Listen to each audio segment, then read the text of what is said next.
VK News, राष्ट्र के नाम। At the outset, I heartily compliment the Pune International Center, Policy Perspective Foundation, the Tribune Trust for organizing the 6th annual Pune Dialogue on a very topical theme of national security preparedness in the age of disasters and pandemics. I feel privileged to speak to this august gathering, and I thank you for giving me this opportunity. Friends, most of you associated with the organizations conducting this event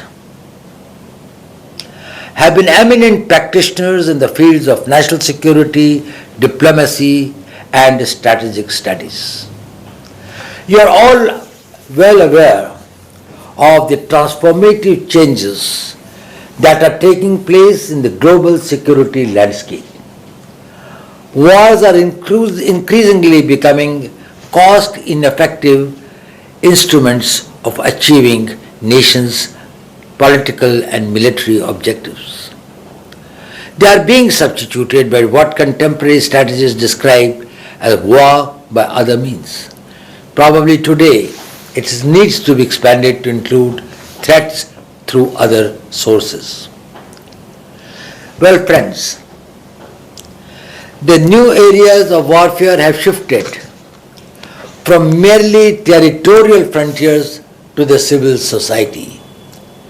The common people, their thinking, their perceptions, their health, their sense of well-being, their perception of their own governments have assumed new importance.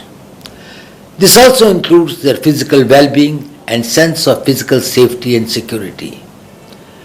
Cumulatively, all these elements impact on the will of the nation, which is a vital force of a nation's strength.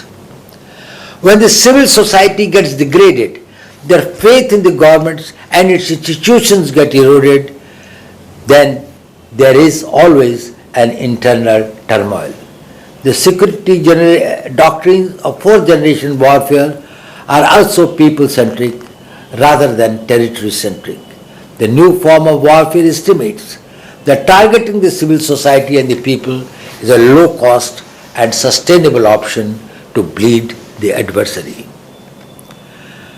The COVID pandemic and devastating natural disasters have the potential to impact on collective psyche of the people, their economic well-being, and instill fears about their survival. It generates social imbalances that can threaten political stability, economic growth, and even the capacity of a nation to resolutely meet its external and internal threats. These new genre of security threats present the states with a multi-layered dilemma on a massive scale. At the micro level, saving individual lives, providing medical care and support to people, ensuring supplies of food and essential commodities, maintaining law and order are just few amongst many. At the macro level, the problems include finding effective preventive and curative medicines and administering these to combat the ever-evolving new strains of viruses and ensuring smooth supply chains. A key challenge is working out strategies for growth in this environment that are sustainable and avoids environmental degradation. Protecting people from false and motivated propaganda also becomes absolutely necessary in this age of information revolution. National security planning needs to factor in all these challenges as also strategies to get maximum international cooperation. COVID-19 has brought science, data, and economic security to the center of national security planning. In fact, many path-breaking solutions have emerged from this city of Pune itself. the National Institute of Virology, the Serum Institute of India, Indian Institute of Science, Education and Research, and the Center for Development of Advanced Computing have all contributed to meeting the challenges generated by the pandemic. Decisions about maintaining strategic national stockpiles, ensuring the availability and smooth supply of critical equipment and materials, and fortifying early alert frameworks have all become important elements of national security planning. The pandemic has further reinforced the need to predict threats, while biological research has legitimate scientific purposes. Its dual-use applications can be misused. The deliberate weaponization of dangerous pathogens is a serious concern. This has heightened the need to build comprehensive national capabilities in biodefense, biosafety, and biosecurity. Climate change is another threat multiplier with unpredictable consequences. It impacts the availability of resources, which are increasingly become scarce and could become source of conflict and competition. Climate change can accelerate instability and cause massive population displacements. By 2030, 600 million people in India are expected to live in the urban areas.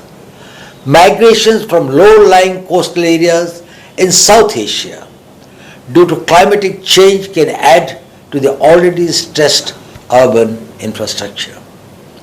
All these will present problems of internal security management, economic security, water and food security, just to name a few.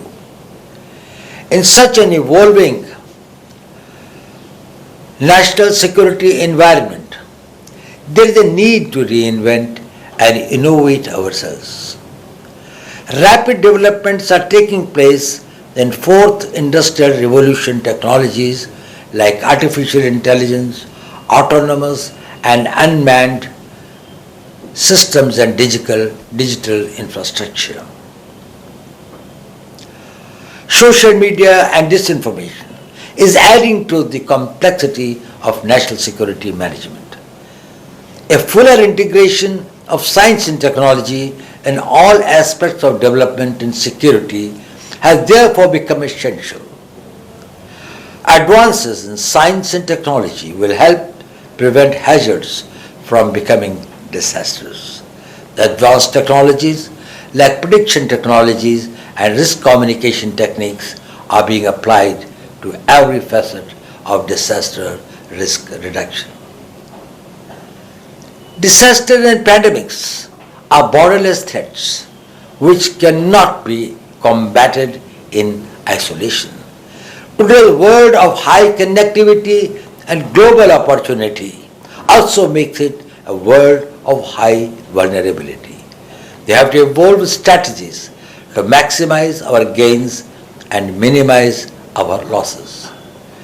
Global and regional coordination is a key factor, for which India has initiated several steps in forums like BIMSTEC, Indian Ocean Rim Association, Shanghai Cooperation Organization, and Quad. Seamless exchange of information and intelligence, sharing of experience and lessons learned, technology transfer and coordination are important for disaster management and mitigation.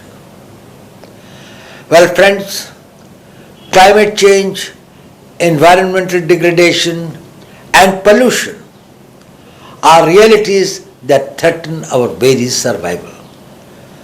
Businesses and security apparatuses need to focus on disaster resilient infrastructure and preserving natural resources for our future generations. An important Climate Change Summit is coming up in Glasgow in early November. India is committed to meet its climatic goals and has already undertaken several path-breaking measures. Harmony with nature has been a cornerstone of Indian civilization. Preservation of environment while pursuing its ambitious economic goals is the guiding doctrine of the present government's developmental policies. With a population of 1300 million, India's per capita greenhouse gas emission is 2.47 tons of carbon dioxide as compared to the global average of 6.45 tons of carbon dioxide. This is 60% lower than the global average. We have already met nearly 50% of our commitment to achieve 450 gigawatt of renewable energy capacity by 2030. In addition, we have undertaken a series of measures to decarbonize India's economy. These targets have been widely applauded at global level. At the same time, while India is taking all these steps, it is important for the world to understand that given our size, population and unique developmental requirements, our commitments cannot be compared with those of the Western world. The most enduring message of COVID-19 pandemic and climate change is that only the well-being of all will ensure the survival of all. Those who have greater resources should expand their embrace so that it touches the lives of maximum people. I would like to conclude by wishing the 6th Pune Dialogue on National Security all the success. I am confident that concrete policy options will emerge at the end of these deliberations. This will provide valuable inputs to policymakers in meeting the challenges posed by disasters and pandemics. ये है dream media network और आप देख रहे हैं देश का पहला 24/7 digital news channel VK news, राष्ट्र के नाम।